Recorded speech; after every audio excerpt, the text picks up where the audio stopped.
Hello and welcome to the Film Pulse podcast. This is episode number 398. My name's Adam Patterson. With me today we got Kevin Rexhaw. Hey, Kevin. Hey, hi.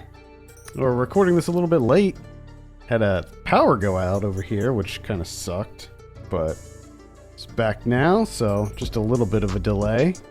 I hope to get this out at a reasonable time. This should be dropping on Tuesday, and then Ryan Watches Movies coming out this week too. Did another one of those two weeks in a row with that, so we seem to be starting off good. Very excited for that. This week on the show we'll be talking about Willy's Wonderland. This is the new horror film with Nicolas Cage. We'll also be going over some more watching on the watch listing and going over this week's VOD and Blu-ray releases. Thank you so much for joining us this week. Please remember to review us on iTunes if you get a moment. That would be extremely helpful. Going to be recording the new Saved by the 90s next week, so that should be coming out the following week. Stay tuned to the social media for announcements on that. We're going to be doing romantic comedies for Valentine's Day this month. I mean, I was never a big romantic comedy guy, especially 90s romantic comedies. I think that they're like just the absolute worst. So I think that maybe this will generate... Well, see, here's the thing though. The lineup that we have, they're not strictly romantic comedies. So this is what has me a little bit excited about it. They're not your typical rom-coms. They're like rom-com adjacent. They're movies that do feature a love story, but may not be considered a romantic comedy in the strictest sense. So, Gotcha. For instance, I'll divulge one of the titles. We're going to be talking about Groundhog Day. Okay. You know, so that is sort of a romantic comedy, but it's definitely not what you would think of like My Best Friend's Wedding or, you know, one of those more defined romantic comedies. So at any rate, that should be coming out soon, and I'm very excited to record that. Let's talk about Willy's Wonderland. This is directed by Kevin Lewis. I have a synopsis here. When his car breaks down, a quiet loner agrees to clean an abandoned family fun center in exchange for repairs. He soon finds himself waging war against possessed animatronic mascots while trapped inside Willy's Wonderland. I swear to God, at some point this movie was called Wally's Wonderland. That's what I want to keep calling it. I'm almost certain. At some point it was called Wally's Wonderland. Yes, it was. Also known as Wally's Wonderland. Wonder what happened there. Yeah, that's what I'm wondering. Like, because I knew that at some point it was called Wally's Wonderland. So, like, during the movie, especially like at the beginning when they would show the sign and talk about it, like I was trying to hear. I was listening very closely and looking very closely to see if they like ADR'd the name or anything. Mm-hmm. But they didn't, at least not that I could tell. Like, they always said Willy, as far as I could tell. So I'm not exactly sure what happened with the name. But at any rate, this movie it's essentially a ripoff of Five Nights at Freddy's. Are you familiar with Five Nights at Freddy's? No. Okay. So Five Nights at Freddy's is an extremely popular video game series. It went viral a long time ago now, and I believe that they made like 4 or 5 entries in the series since then. And the premise of the series is very, very similar to what happens in this movie, where you have, in the game, you play a security guard who has to work the overnight shift at a, you know, Chuck E. Cheese style place, and the animatronic characters come to life and attack you. There's actually more similarities to it than that too. Like just the sort of backstory that happens with this is similar. Like it's almost so similar that I'm kind of surprised that they haven't been sued over this, because they are working on a Five Nights at Freddy's movie as well. And it's just the similarities are so blatant that it's almost infringing on, I think, probably some copyrights or something. But that's nuts. Yeah, it's the exact same. I mean, it's very strange. Like even the characters look like some of the Five Nights at Freddy's characters. So, yeah, really, really weird that they were able to get away with. I guess they tweaked it enough that they couldn't get sued over it, but I don't know. Yeah, but it's still like it changes the way that I think about this movie now. Yeah, I mean, it's very egregious. But the thing is, like, the Five Nights at Freddy's, it's a very simple game.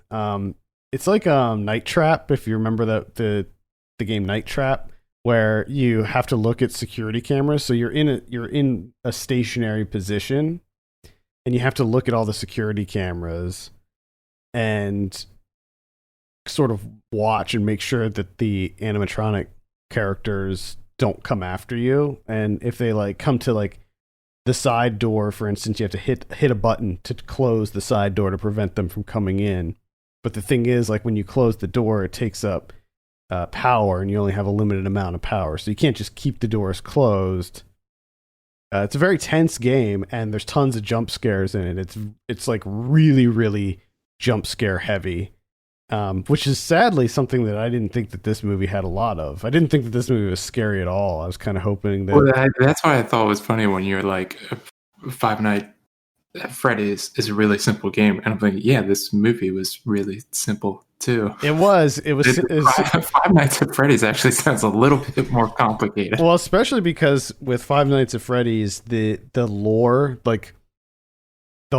ends up becoming a lot more complex. Like, there were all these kind of secrets and hidden things and Easter eggs and little breadcrumbs that the designer put in that expanded the story and stuff like that. And now there's like this big, really kind of dark story behind it. But with this movie, yeah, it's pretty simple when it comes down to it. Like, there's not a lot of complexity here, but I mean, I don't necessarily have a problem with that. I think that there's enough here to keep it, at least keep the backstory entertaining. Unfortunately, I didn't find a lot else to be entertained by with this movie. I guess maybe the big issue I had with it, one of the big issues I had with it, is I thought it was ugly. Like, I just thought the whole movie was so ugly that I could barely stand looking at it because it was so horrible looking. It looked like a Sci-Fi Channel original movie to me. Yeah, it does look like it was shot for TV. The quality is so poor. The lighting is maybe the worst lighting I've not ever seen, but the worst lighting I've seen this year so far, certainly. I hated it. I hated all the lighting, the lens flares, and it was so strangely lit to me, and I'm not sure why they did it like that, but it just looked so bad. Everything in this movie, I think, it looked so awful and low quality. Yeah, I definitely agree with you with that. It's an ugly looking film. Yeah. So you have Nicolas Cage in here. As the synopsis says, this drifter, we don't really know too much about him. We know that he likes to pound these, I guess it's beer. Is it beer? No, it's Punch Pop. It's like an energy drink? He's going nuts with them. I didn't really know if it was like an energy drink or what, but yeah, so you have this drifter loves pounding this energy drink, and he runs over some what do you call it? Like the spikes, the road spikes or whatever. Yeah. Spike strip. I think that's what I was looking for. And so you know that there's something weird going on right then and there. It's in this small town, and they're like, hey, we don't take any credit cards or anything. Got no internet here. And if you want to, make the money to repair your car, you can clean up this restaurant or whatever. And he agrees to do it. The big thing to mention about this is that Nicolas Cage has no dialogue in this movie. Yes. He's completely silent, which think is a little bit of a wasted opportunity. I mean, I feel like if you get Cage, you know, there's so many, because I don't know how many times throughout this movie I was just like, I want to hear him reacting. I would like to hear what he has to say. And I want to, there's a part of me that thinks that that was like a stipulation on his part. He's like, I'll make your silly movie, but I have absolutely no lines. I'm actually wondering that myself. I actually did think about that while I was watching it. Like, was it always a silent character, or was it like cheaper? Did he like not charge as much? Was his rate not as much because he didn't have any lines? No, if it's Cage, the rate stayed the same. He just stipulated. He's like, I'm not doing any dialogue. And they're like, Nick, we got pages of dialogue here. He's like, we'll cut it down to 0. I'll clear my throat. That's about it. Yeah, he does some like screaming and stuff a little bit, and not only that, but he's like almost completely emotionless the whole time too. Like there's just he's a very robotic character in this. Yeah, which is what I really enjoyed about the movie, is just like from the outset, like right off the bat, he knows that something's up, and he doesn't respond, the way that everyone hopes he would. He's just kind of like, oh, okay, that's what I thought this was. Like he's done this before. It seems like. It's like, oh shit, another one of these deals. So here we go. Yeah, like when the animatronic creatures first attack him, he just does not look surprised at all. No. He's just like, all right, well, I guess I'll have to kill this thing. And I mean that's sort of the running gag in this. Is like he'll be in the middle of a fight or whatever, and then his little watch alarm will go off, indicating that it's break time, and he'll just stop fighting and go into the kitchen and play pinball and drink his energy drink. And then when his break's over, he'll go back and kill the thing. Which I enjoyed that. I really liked it, but I think that that's the one aspect of it that's missing. The one facet that could have, elevated this a little bit more, is to have him have some actual dialogue. I mean, can you imagine the one-liners, the quips? Exactly. There's so many opportunities here, and I think that that's the big thing with this movie, is that it's just, for me, it was just nonstop squandered opportunity. Like I think that this movie has a lot going for it. I think the premise, even if it's like completely biting off of Five Nights at Freddy's, they didn't release the Five Nights at Freddy's movie yet, so hey, why not? Fair game. Why not capitalize on it? Like. It doesn't. I don't really care if it's ripping off of that video game or not. Like if the story's good and compelling, then hey, I'm all for it. And I like the idea of like the sort of Chuck E. Cheese creatures, getting sentience and deciding to kill everyone and all of that. Like I think that that's a fun idea. And I like even more the idea of Nicolas Cage coming in as this fucking drifter badass who doesn't give two shits about what's going on around him and just destroys these creatures over and over and over again. I like that. Yeah. But I think that there were just so many things that brought this down for me. Like, I didn't like the look of any of the creatures for the most part. I, again, hated the overall aesthetic of the movie. The lighting was awful. The camera quality and the camera work was bad. There's just so many things going against it for me. So I feel like every time there was a cool concept introduced, there were like 3 other things that completely brought it down for me. Yeah. I do appreciate how simple this movie is, though. Yeah. And I found that refreshing. And I think that's kind of like you, where it feels like even more of a missed opportunity because you kept it really simple. You know that it's silly, and you lean into the silliness factor. You probably could have leaned into it a little bit more, honestly. Yeah, I found a lot of it to be pretty dull, frankly. Like the fight scenes were not very entertaining to me. The thing that got me and where it lost me a little bit is when like I don't know if they're like teenagers or whatever, they show up to like help them out. Yeah, so you have to have. And I understand that was like an excuse to have some more bodies. Right. Yeah, I was just gonna say you have to up the body count at some point. It can't just be Nicolas Cage murdering. But I think it could. But it could be. That's the thing. Yeah, that's the thing. Like it absolutely could be. I don't think you're trusting in Nick Cage enough. I think that's the problem. Is that you didn't trust Nick Cage enough. You didn't put your faith in Nick Cage. And I hate and I hate doing this, but I feel like I just need to talk about what I think they should have done with this movie. And I think that if they got rid of all of the teens, and I guess they're like they're in their 20s, they're like 20 somethings. So like the whole premise of this is that like periodically the townspeople will find someone who won't be missed, and they sacrifice that person or people to Willy and his animatronic friends. And this group of youngsters in the town, they get sick of this happening, so they're like, hey, you know what, we're gonna stop this. We're gonna burn down the building and kill all these animatronic things. But of course, like we talked about previously, they're cannon fodder. They're just introduced so that we could see more people to get killed.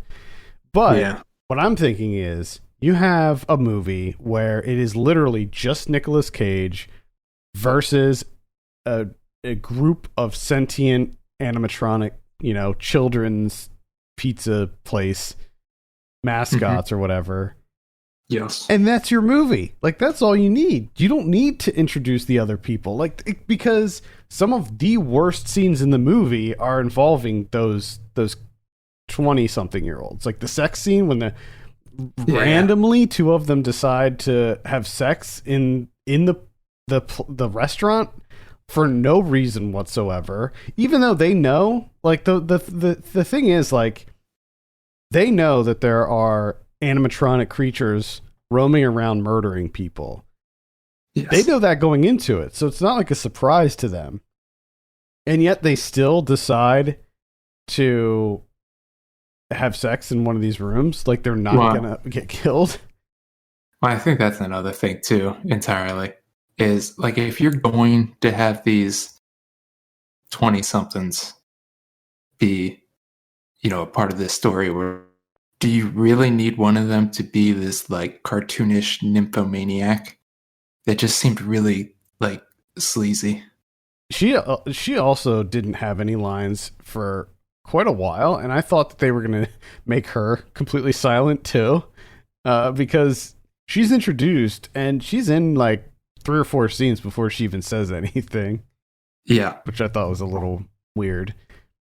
But I'm just saying, like, you could have so many good opportunities where it's like Nicolas Cage trying to clean up, and that's where the comedy is too, right? Because he has his little breaks, but the whole time he's also still trying to do his job.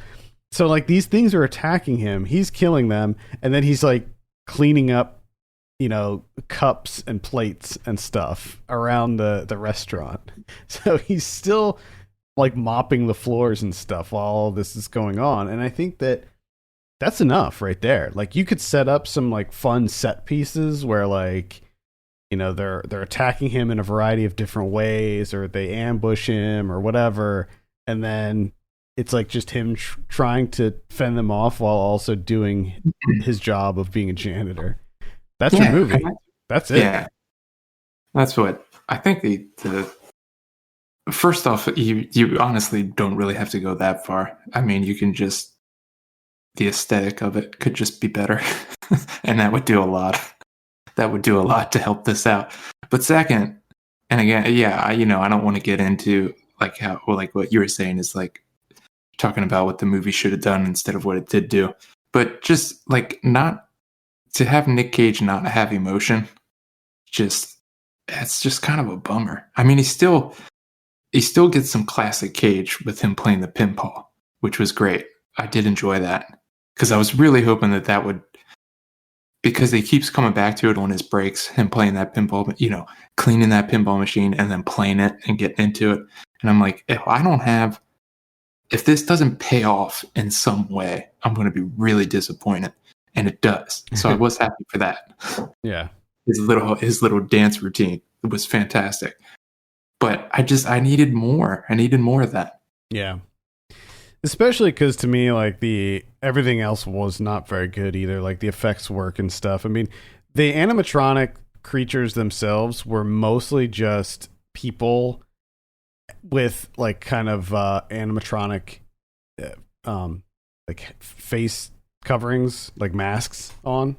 So it was pretty much just like a person in a suit, and then the mask part, the head part, would be, robotic, to essentially like mostly just the mouth and eyes. And then you had some like CG in there too that didn't look great. Yeah. The kills were not very fun either. Like I didn't think that they were that impressive. So yeah, I don't know. Overall, it was a pretty big disappointment for me. And I'm really wondering like what they're going to do with Five Nights at Freddy's now that this movie is out. If it's, maybe it doesn't even bother them at all. Maybe they just don't give a shit. Well, they're probably disappointed because they probably don't have Nick. But the best part of this would be if they do have Nicolas Cage. That would be funny. I would love that. I don't think that any casting announcements have been made, although I know and he doesn't tell them about the other movie. I know that Chris Columbus is directing it, so you have a pretty big director in there. The movie's gonna suck. It probably will. Yeah, I'm not a fan of Chris Columbus's stuff, except Home Alone, maybe. Yeah. Doesn't like Home Alone. But again, you don't have Nick Cage. So what's the point? Maybe. I would love that. That would just be an incredible development. I mean, they could easily do it and just have him, instead of being the janitor, be a security guard. And that's it. But he has his energy drinks, doesn't talk much. Well, hopefully he talks more. Yeah. Just like one-liners. Like, I'd only need really just one-liners from him. Plus, I just, a little bit of outrage from him. He just cleaned the entire bathroom. Yeah. Like, come he on. Put in a lot of work. And then he had to curb stomp that gorilla on the urinal, Yep. All right. Let's go ahead and give this thing a score. Willy's Wonderland, man. I don't know. I'm going to give it like a 2. It's a 2 for me. Yeah, it's tough because I was having a lot of fun with this until the 20-somethings showed up. So yeah, I think I'll probably trying to think. Yeah, like a 2.5 maybe. I do like when the ostrich first comes up to him. Yeah. And he's not surprised at all. And he just does the push. Yeah.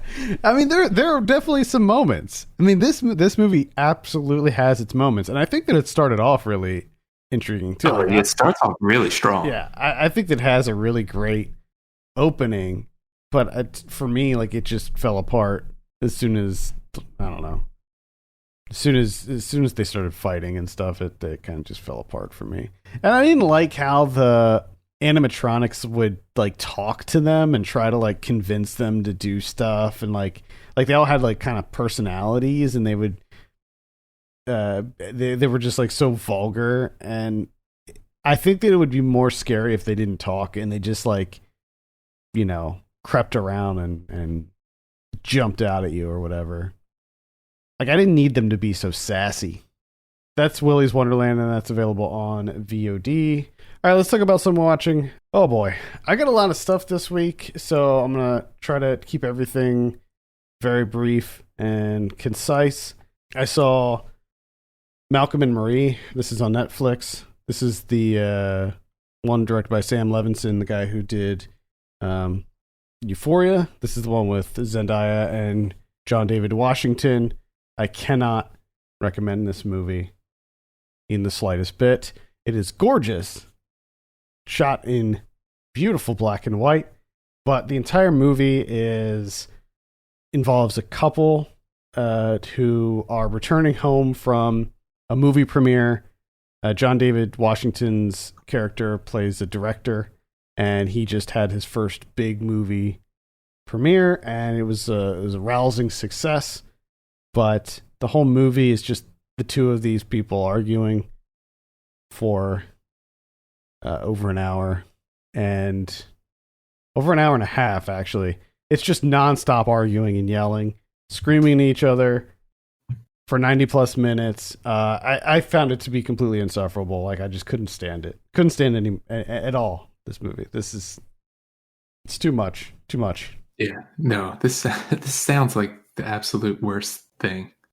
I got to watch one of my most anticipated titles of this year, and that's Beginning, from director Dia Kulimbegashvili. There you go. That's wrong, but whatever. Saying it right all goddamn day, but there wasn't a mic to pick it up at any point in time. The movie ended up putting this out, so I got to watch it on Mubi.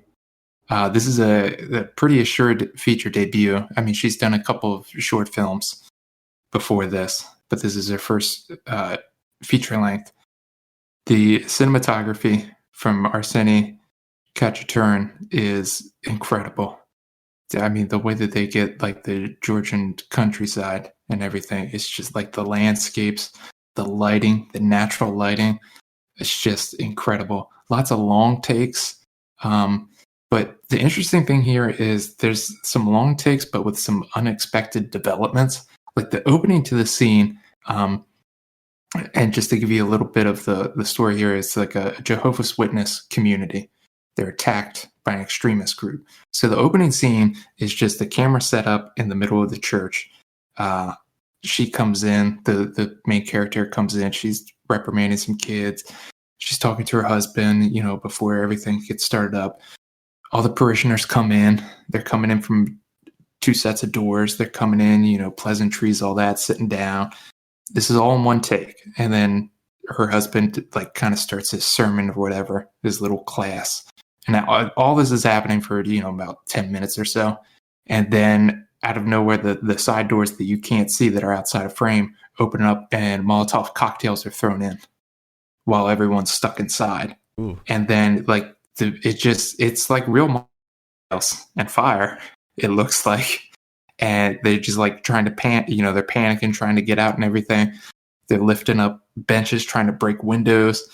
And that's the opening scene. And the Molotov cocktail thing, I was not prepared for. It's just kind of this long, kind of pretty dull scene, to set this movie up.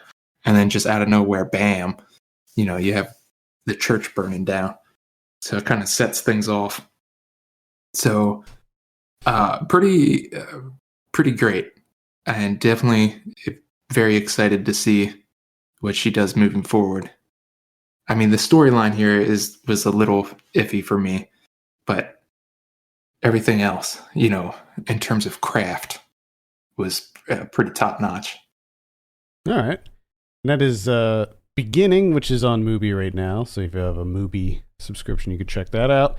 I saw The Trial of the Chicago 7. This is on Netflix. This is the one directed by Aaron Sorkin. I wasn't really interested in this, but the other day I was just kind of bored, and I was like, you know what? Let me just pop this on, give this a look, see what the fuss is all about. It's not very good. I think that you would probably really hate it. I thought it was mediocre at best.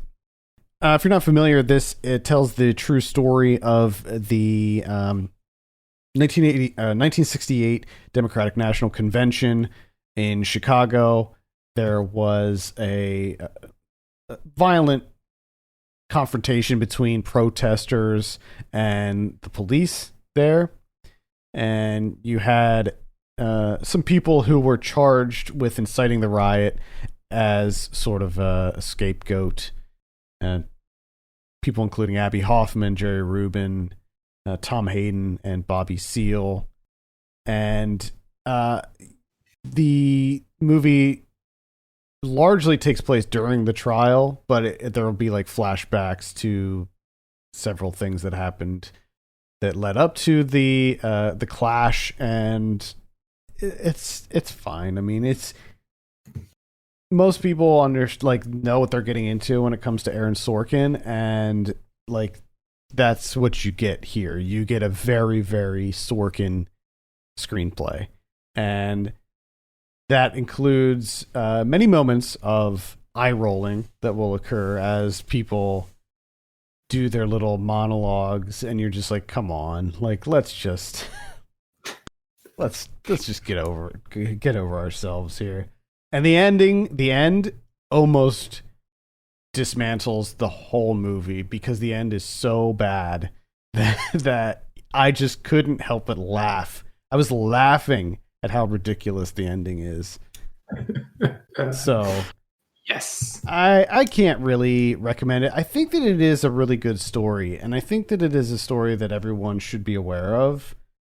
But yeah, this movie's just it's not as good as a lot of these like top lists might lead you to believe.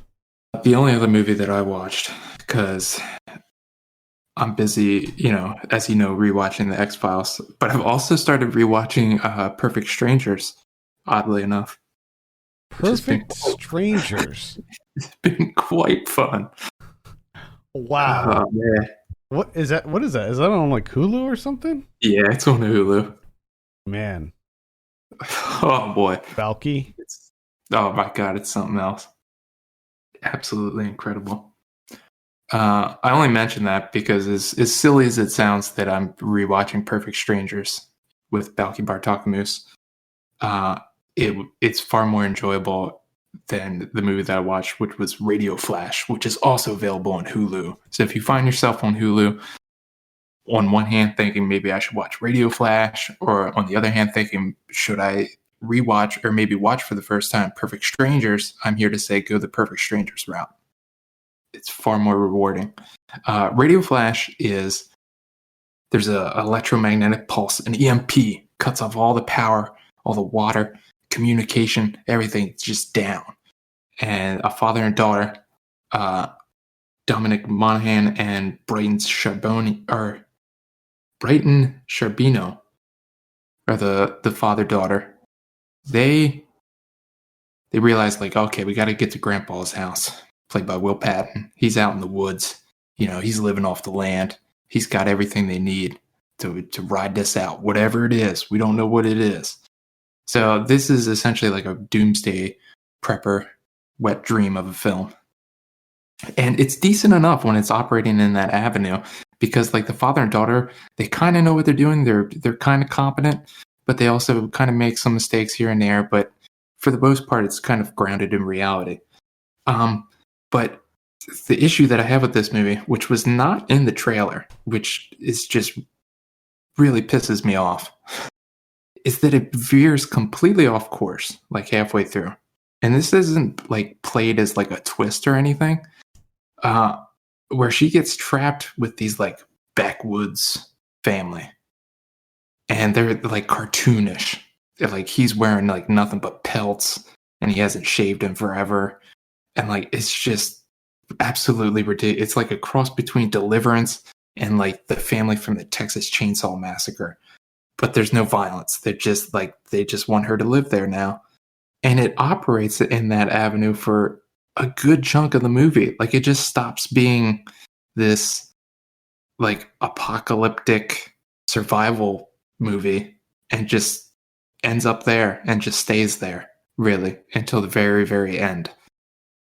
And it's just absolutely baffling because there's no mention of it whatsoever in the trailer. So it just comes out of nowhere, and you're like, "What are we doing now?" Wow. All right. I never even heard of this movie before. This just came out not too long ago, apparently, and it says 2019 on Letterboxd, but I literally never even heard of it. I had never heard of it either until I forget what movie we were watching, some DVD, and there was a trailer for this, beforehand, and I was like, "Oh, that looks decent enough." And it's like really up my wife's alley. So I was like, oh yeah, I'll check it out. All right. That's Radioflash on Hulu. Sticking with the sci-fi theme, I saw a movie called Bliss. This is directed by Mike Cahill. This is the one that's on Amazon Prime right now. It's with Owen Wilson and Salma Hayek, and it's another kind of, it's like a futuristic sci-fi movie. It is, oddly enough, we were just talking about this, what was it, last week, with the simulation theory thing. That's what this movie plays with, the idea that Owen Wilson is this guy who he gets fired, and he has he's like an architect. He's going through a divorce. Like his whole life is falling apart, basically. And then he ends up meeting Salma Hayek in this bar, and she reveals to him that he is one of the few real life people, and the two of them are living in a simulation, and she is this scientist who created the simulation. And she sort of opens his mind up to the idea that the world that he knows is actually just a simulation, and she sort of teaches him about like how to manipulate it and stuff like that, very Matrix-esque. And then they at one point pull themselves out of the simulation, and he sees what the world is, like the real, quote unquote, real world. But guess what, Kevin? This is all a big metaphor. It is all a big metaphor. And you know what that big metaphor is? What's that? Addiction. It's all a metaphor for addiction. And it does not work at all. It is I just couldn't stand it. Couldn't stand anything about this movie. I hated every moment of it. Like, it starts off okay. Like when well, first of all, I didn't like the way that it looked at all. So like anytime that they're in one of the realities, everything is done in this really shaky handheld camera work, and everything is very colorless. Everybody looks very weathered and dirty, and it's just a very harsh reality. And then when they wake up and they're in the quote unquote real world, everything is like a lot smoother, and you have steady cams, and everything's bright and really nice and fancy. But it turns out like, oh no, that's not the real world. That's your fucking drug-addled mind. And yeah, I did not enjoy myself whatsoever. Mike Cahill, this is the guy who did I Origins and Another Earth. Yeah, which I didn't know until just recently. Yeah. And that totally makes sense because I Origins is just hilarious.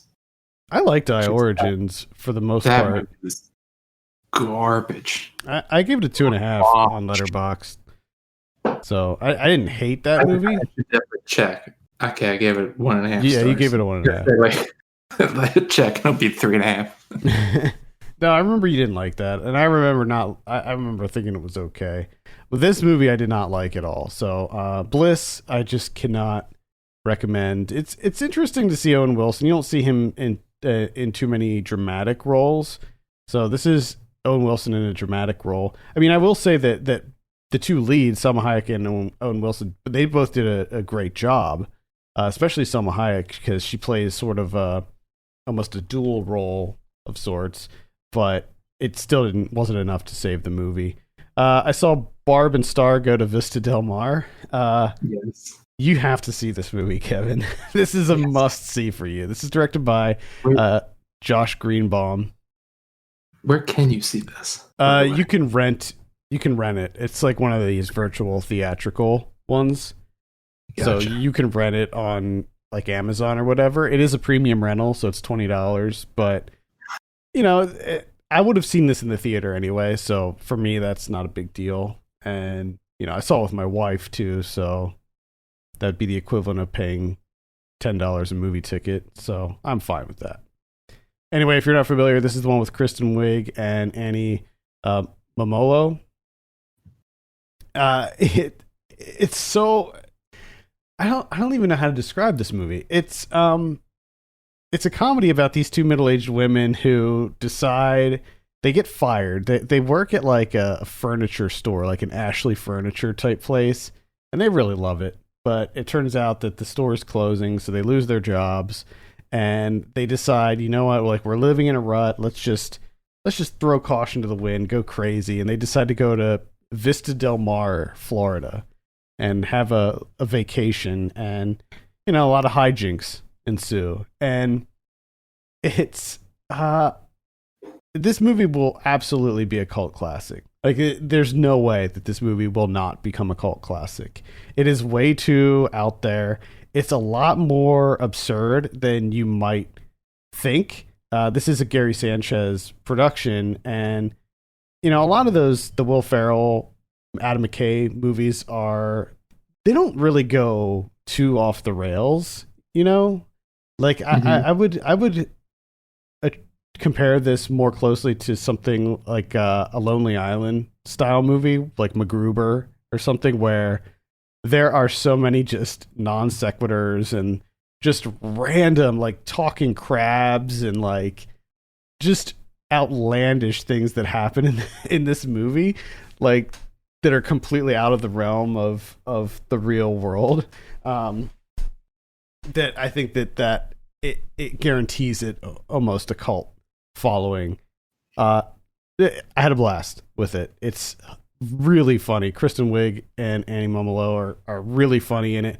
Jamie Dornan is in it as well, and he's ridiculous and extremely funny too. So I definitely recommend Barb and Star Go to Vista Del Mar. I just sort of needed a comedy like this in my life, and it came at just the right time.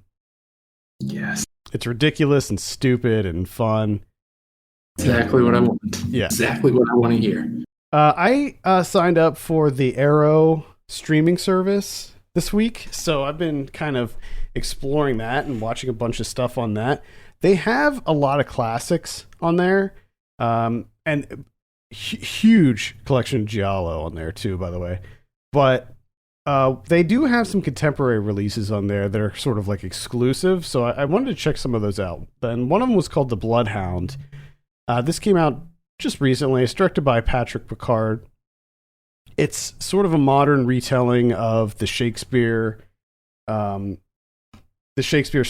of the Fall of the House of Usher, and it's a very sort of subdued, lo-fi horror, like suspense thriller about this guy who goes to visit his wealthy friend who in his home, and sort of tensions just gradually rise and shit gets kind of weird. I've seen people compare this to a Yorgos Lanthimos movie, and I could definitely kind of see that. It's a little bit more subdued than that, but I think the big takeaway from this was the house, like where this takes place. I freaking loved the house that this took place in. I think you would probably like the house a lot too, but really surprising. I enjoyed it for the most part. I would give it a very light recommend if you're in the mood for something that's very slow burn. I mean, like almost no burn. It's mostly just conversations between two characters, but I still found it very intriguing for whatever reason. So that's The Bloodhound. I saw a red post on Escher Street. This is the new Shion Sono movie. This is screening as part of this, the Japan Society is doing this 21st Century Japan program, and they're streaming a whole bunch of really great Japanese films right now that you can sign up for, and this is one of them. This was, I believe, a premiere, world premiere. I'm not sure if it's world premiere or not, but certainly this is the first time it's being screened in the US. This is, I would say, one of Sono's, certainly one of his more mainstream films. It's not a horror movie or an action movie or anything like that. This is just a straight up comedy, more of like a dramatic comedy. It's quite long. It's over 2 hours long, and it's sort of, I would say that it's sort of like Sono's 8.5. And I know that like Sono likes to, he's made multiple movies about the act of making movies, and if you're familiar with Sono, he's a guy who like literally worked himself almost to death. He had a massive heart attack in 2019, and he did die for a minute. He was pronounced dead for a minute before he snapped back into the mortal realm and started making movies again right away. In fact, he did Prisoners of the Ghostland, which is another movie of his that's coming out this year, and he started working on that right after he got out of the hospital, and he couldn't travel because of the massive heart attack, so they ended up having to shoot that movie in Japan. They were going to shoot it in the US, but it was I believe Nicolas Cage who suggested that they shoot it in Japan. So anyway, Red Post on Escher Street is about this like up and coming filmmaker, super popular, everybody loves him. He's working on his next project, and he wants an all amateur cast. So he does the casting call, and he does auditions, and basically the movie just follows the lives of all of the various people who audition to be in this movie, and sort of what happens when they get rejected, and like a lot of them get rejected and then become extras on the movie, and then there's this sort of uprising, like the extras start to revolt, and it's all just a very fun sort of tongue-in-cheek criticism of the industry, and I loved it. I thought it was phenomenal. Highly recommend it. Chris wrote a review for this up on the site, and he gave it a 10 out of 10. I wasn't 10 out of 10. It wasn't a 10 out of 10 for me, but it was like a solid 8. I think it is one of Sono's best works. Just don't go into it expecting the same level of insanity that his other movies have. This is it's the very, traditional. It still has that same energy, and it's still a little wild, but it's not, Suicide Circle or anything. Whenever that comes out, I definitely recommend seeing that. I saw The Deeper You Dig. This is directed by Toby Poser and John Adams. This is one that I think you should keep a lookout for. This is another indie horror movie. It's sort of a mystery thriller. So it involves a woman who, she's like a local psychic, and her daughter goes missing, and she quickly realizes that her daughter is not just missing, she's dead. So the movie involves the mother trying to find who killed her daughter and trying to find her daughter's body. Meanwhile, you discover that it was the neighbor who ended up killing the daughter by accident. He was driving drunk. She was out sledding at night, and he hit her with his car, and he tried to hide the body. Well, what happens is the daughter, her spirit possesses the guy who killed her, and he starts, because they're neighbors, he starts kind of coming around, and she's like sort of fighting inside of him to take over. So as the neighbor continues to have interactions with the mom, he starts like doing small things that sort of indicate that he is possessed, and the mom like picks up on these like kind of subtle things, and then she eventually realizes like, okay, my daughter's in there. And it's really, I mean, this is a super low budget movie, but man, they did some really excellent camera tricks in this to make it look really cool. I was really, really impressed with this movie. And I highly recommend you check it out. It's called The Deeper You Dig. It played a bunch of festivals, and I just, for whatever reason, didn't get around to it. And then finally, Arrow did pick it up and released it. So definitely recommend The Deeper You Dig. All right, let's talk about some VOD stuff, shall we? On the 16th, we have Death Trip coming out. It's like a horror movie. Looks very stylish from the taking a look at the poster here. Looks like maybe one of these kind of throwback style movies. Okay. Also on the 16th, we have Random Acts of Violence. This is a horror comedy. I believe this is on Shudder, and if not, it's going to be on Shudder very soon. This is, I believe, directed by Jay Baruchel. Yes, you are correct.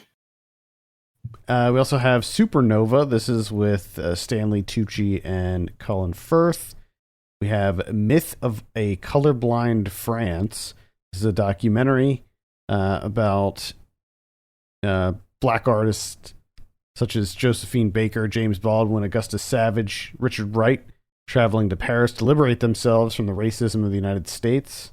And we have Mafia Inc. coming out on the 19th. This is a virtual theatrical release. The Canadian Mafia. Or I don't know if it's Canadian Mafia, but Mafia in Canada. Okay. Yeah, the Mafia in Canada, not specifically the Canadian Mafia, although kind of like that idea. Sounds more interesting. Yeah. Yeah, let's see. We have Twilight's Kiss coming out. Silk Road is coming out. This is the one with Jason Clarke, Nick Robinson. This is about the Silk Road website on the dark web. A dark web. Yeah, it's like a biopic. Jason Clarke going on the dark web. He is so mumbly in this movie. At times, you can't even understand what the fuck he's saying. He mumbles so much in this movie. His character is so awful. But then again, the movie is too. Which is disappointing because this is directed by Tiller Russell, the guy who recently did that Night Stalker series on Netflix, which was quite good.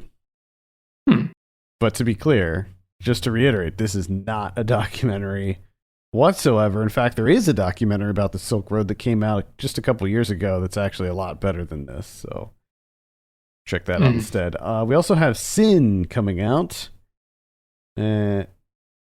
Fascinating portrait of an artist fighting to survive. Mm-hmm. I think it's about Michelangelo. Oh. Actually. Okay. Sure. Days of Bagnold Summer. Body Brokers. The Violent Heart.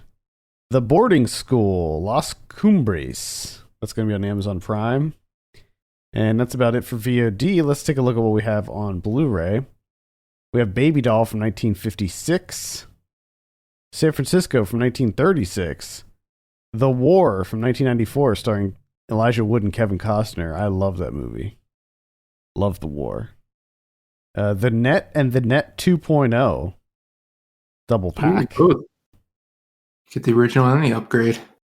I didn't know anything about the Net 2.0, but the Net 2.0. No money, no identity, no way out. That's a difficult situation to be in. Mm-hmm. The Cowboy Way from 1994, starring Kiefer Sutherland and Woody Harrelson. This is a 90s classic right there. Got The Swordsman from last year.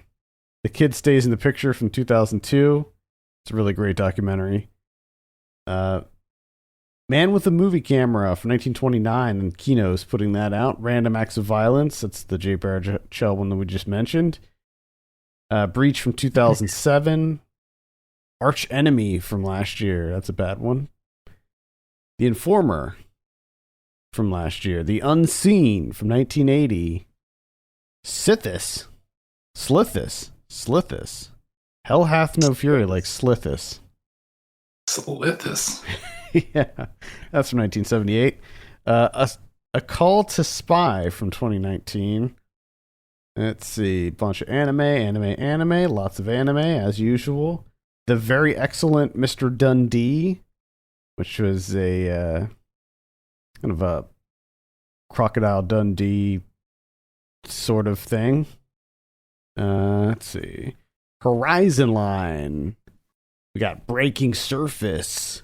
Death Trip, Thomasina Sawyer, or rather the adventures of Thomasina Sawyer. That's a Tom Sawyer story, but guess what? Gender swap. What? Wait. Oh, that's progressive. Yeah, it's a Thomasina. So Tom, see, so it's a woman who's playing the Tom Sawyer role. Incredible. Such creativity. Mm-hmm. Yeah, what they did with the name there? Oh, Yep. fucking genius. Bunch of geniuses over here.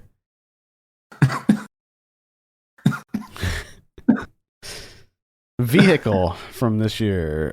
Bobby Joe Under the Influence, The Blackout, Monstrous Disunion. That's about it. What do we have on Criterion?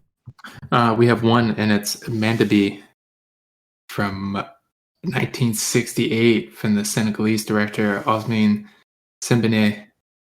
So anytime Criterion puts out African film, I feel like that's a great move.